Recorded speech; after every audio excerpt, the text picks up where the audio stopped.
ನಮಸ್ತೆ ವೀಕ್ಷಕರೇ, magic pole cooking ಚಾನಲ್ಗೆ ಸ್ವಾಗತ. ಇವತ್ತು ನಮ್ಮ ರೆಸಿಪಿ ಸಿಂಪಲ್ಲಾಗಿ ಮತ್ತು ಟೇಸ್ಟಿಯಾಗಿ ತುಂಬ ಅದ್ಭುತವಾಗಿ ಮಾಡುವಂತಹ ಹಾಗಲಕಾಯಿ ಫ್ರೈ. ಈ ರೀತಿ ಹಾಗಲಕಾಯಿ ಫ್ರೈ ಮಾಡಿ ನೋಡಿ, ಸ್ವಲ್ಪನೂ ಕಹಿ ಇರೋದಿಲ್ಲ. ಹಾಗಲಕಾಯಿ ಅಂದರೆ ಇಷ್ಟಪಡದೇ ಇರೋರು ಕೂಡ ತುಂಬ ಇಷ್ಟಪಟ್ಟು ತಿಂತಾರೆ. ಈ ರೀತಿ ಸಿಂಪಲ್ಲಾಗಿ ಮತ್ತು ಟೇಸ್ಟಿಯಾಗಿ ಮನೆಯಲ್ಲೇ ಸಿಗಿರುವಂಥ ಇಂಗ್ರೀಡಿಯೆಂಟ್ಸಲ್ಲಿ ಯಾವ ರೀತಿ ಹಾಗಲಕಾಯಿ ಫ್ರೈ ಮಾಡೋದು ನೋಡೋಣ ಬನ್ನಿ. ಮೊದಲಿಗೆ ನಾನು ಒಂದು ಗ್ಯಾಸ್ ಸ್ಟವ್ ಮೇಲೆ ಒಂದು ಬಾಣಲೆ ಇಟ್ಬಿಟ್ಟು ಆ ಬಾಣಲೆಗೆ ನಾನು ಕೊತ್ತಂಬರಿ ಕಾಳನ್ನು ಹಾಕಿ ಹುರ್ಕೊಳ್ತಾ ಇದ್ದೀನಿ. ಕೊತ್ತಂಬರಿ ಕಾಳನ್ನು ಸ್ವಲ್ಪ ಆಯಿಲ್ ಹಾಕ್ಬಿಟ್ಟು ಲೈಟಾಗಿ ಕೆಂಪಾಗೋವರೆಗೂ ಹುರ್ಕೊಳ್ತಾ ಇದ್ದೀನಿ. ಕೊತ್ತಂಬರಿ ಕಾಳು ಹುರ್ಕೊಂಡಾದ ನಂತರ ನಾನು ಇದಕ್ಕೆ ಶೇಂಗಾ ಬೀಜವನ್ನು ಹಾಕ್ಕೊಂಡು ಹುರ್ಕೊಳ್ತಾ ಇದ್ದೀನಿ. ಇವನ್ನು ಹುರಿಬೇಕಾದ್ರೆ ಗ್ಯಾಸ್ ಸ್ಟವ್ ಉರಿ ಸಣ್ಣದಾಗಿರಲಿ, ಮೇಲೆಲ್ಲ ಕಪ್ಪಗಾಗ್ಬಿಡುತ್ತೆ, ಒಳಗೆ ಬೆಂದಿರೋದಿಲ್ಲ. ಹಾಗಾಗಿ ಸಣ್ಣ ಉರಿಲಿ ಇಟ್ಕೊಂಡು ಹುರ್ಕೊಳ್ಳಿ. ಶೇಂಗಾ ಬೀಜ ಹುರಿದಾದ ನಂತರ ನಾನು ಶೇಂಗಾ ಬೀಜ ತೆಗೆದು ಪಕ್ಕಕ್ಕೆ ಇಡ್ತಾ ಇದ್ದೀನಿ. ನಂತರ ಸ್ವಲ್ಪ ಅದಕ್ಕೆ ಅಡುಗೆ ಎಣ್ಣೆನ ಹಾಕ್ಬಿಟ್ಟು ಅದಕ್ಕೆ ಒಣಮೆಣ್ಸಿನ್ಕಾಯನ್ನು ಹಾಕ್ಕೊಂಡು ಹುರ್ಕೊಳ್ತಾ ಇದ್ದೀನಿ. ಒಣಮೆಣ್ಸಿನ್ಕಾಯಿ ಹುರಿದಾದ ನಂತರ ಇದಕ್ಕೆ ನಾನು ಕಪ್ಪು ಎಳ್ಳನ್ನು ಸೇರಿಸ್ಕೊಳ್ತಾ ಇದ್ದೀನಿ. ಕಪ್ಪು ಎಳ್ಳಿಲ್ಲ ಅಂದರೆ ಬಿಳಿ ಎಳ್ಳನ್ನು ಕೂಡ ಹಾಕ್ಕೊಳ್ಳಿ, ಯಾವುದು ಅವೈಲಬಿಲಿಟಿ ಇದ್ದರೆ ಅದನ್ನು ಹಾಕ್ಕೊಳ್ಳಿ. ನಂತರ ಕಪ್ಪು ಎಳ್ಳಿದೆ, ಕಪ್ಪು ಎಳ್ಳು ಹಾಕ್ಕೊಂಡು ನಾನು ಹುರ್ಕೊಳ್ತಾ ಇದ್ದೀನಿ. ತೆಗೆದು ಪಕ್ಕಕ್ಕೆ ಇಡ್ತಾ ಇದ್ದೀನಿ.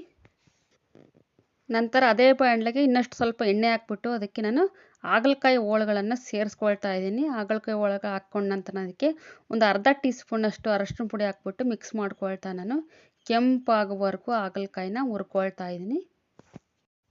ಈ ಫ್ರೈ ಐಟಮ್ಗಳಿಗೆ ಸ್ವಲ್ಪ ಆಯಿಲ್ ಜಾಸ್ತಿನೇ ಬೇಕಾಗುತ್ತೆ. ನಾನು ಈಗ ಹಾಗಲಕಾಯಿ ಕೆಂಪಾಗುವವರೆಗೂ ಹುರ್ಕೊಂಡಿದ್ದೀನಿ. ಈಗ ನಾನು ಗ್ಯಾಸ್ ಸ್ಟವ್ ಮೇಲೆ ಕೆಳಗೆ ಇಳಿಸ್ಕೊಳ್ತಾ ಇದ್ದೀನಿ ಹಾಗಲಕಾಯಿ ಫ್ರೈನ.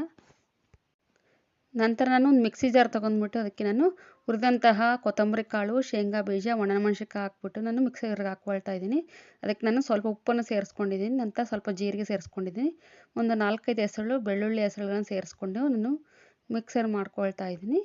ಮಿಕ್ಸಿನ ತೀರ ಪೌಡ್ರ್ ನುಣ್ಣಗೆ ಬೇಡ, ಸ್ವಲ್ಪ ತರಿಯಾಗಿರಲಿ. ತೀರ ನುಣ್ಣಗೆ ಮಾಡಿಕೊಂಡ್ರೆ ಟೇಸ್ಟ್ ಚೆನ್ನಾಗಿರೋದಿಲ್ಲ. ಸ್ವಲ್ಪ ತರಿಯಾಗಿ ಮಾಡ್ಕೊಂಡು ನಾನು ಇದಕ್ಕೆ ಸ್ವಲ್ಪ ಬೆಲ್ಲದ ಪುಡಿಯನ್ನು ಸೇರಿಸ್ಕೊಳ್ತಾ ಇದ್ದೀನಿ. ಬೆಲ್ಲ ಆಪ್ಷನಲ್ ಮಾತ್ರ, ನೀವು ಬೇಕಿದ್ದರೆ ಸೇರಿಸ್ಕಡೆ, ಬೇಡ ಅಂದರೆ ಅವಾಯ್ಡ್ ಮಾಡ್ಕೊಳ್ಳಿ.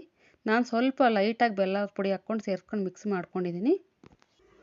ನಂತರ ನಾನು ಈ ಪೌಡ್ರನ್ನ ಹಾಕ್ಬಿಟ್ಟು ಗ್ಯಾಸ್ ಸ್ಟವ್ ಮೇಲೆ ಇಟ್ಬಿಟ್ಟು ನಾನು ಒಂದು 2 ನಿಮಿಷ ಸಣ್ಣ ಉರಿಯಲ್ಲಿ ಒಂದು 2 ನಿಮಿಷ ಮಿಕ್ಸ್ ಮಾಡ್ಕೊಳ್ತಾ ನಾನು ಹುರ್ಕೊಂಡ್ರೆ ಹಾಗಲಕಾಯಿ ಫ್ರೈ ರೆಡಿ ಆಗುತ್ತದೆ. ಈಗ ನಾವು ಉಪ್ಪು ಖಾರ ಏನಾರು ಹೆಚ್ಚು ಕಮ್ಮಿ ಆಗಿದ್ರೆ ಹಾಕ್ಕೋಬೋದು. ನಂಗೆ ಸ್ವಲ್ಪ ಇಲ್ಲಿ ಖಾರ ಕಡಿಮೆ ಅನ್ನಿಸ್ತು, ಖಾರದ ಪುಡಿ ಸೇರಿಸ್ಕೊಳ್ತಾ ಇದ್ದೀನಿ. ಒಣಮೆಣ್ಸಿನ್ಕಾಯಿ ಖಾರ ಪುಡಿ ಸಾಕಾಗಿದ್ದರೆ ಏನು ಬೇಡ, ನಂಗೆ ಸಾಕಾಗಿಲ್ಲ ಹಾಗಾಗಿ ಹಾಕ್ಕೊಳ್ತಾ ಇದ್ದೀನಿ. ಈಗ ಟೇಸ್ಟಿಯಾದಂಥ ಹಾಗಲಕಾಯಿ ಫ್ರೈ ರೆಡಿಯಾಗಿದೆ. ಈ ರೀತಿಯಾದಂತಹ ಹಾಗಲಕಾಯಿ ಫ್ರೈನ ನೀವು ಮನೇಲಿ ಟ್ರೈ ಮಾಡಿ ಯಾವ ರೀತಿ ಬಂದರೆ ಕಮೆಂಟ್ ಸೆಕ್ಷನ್ ತಿಳಿಸಿ.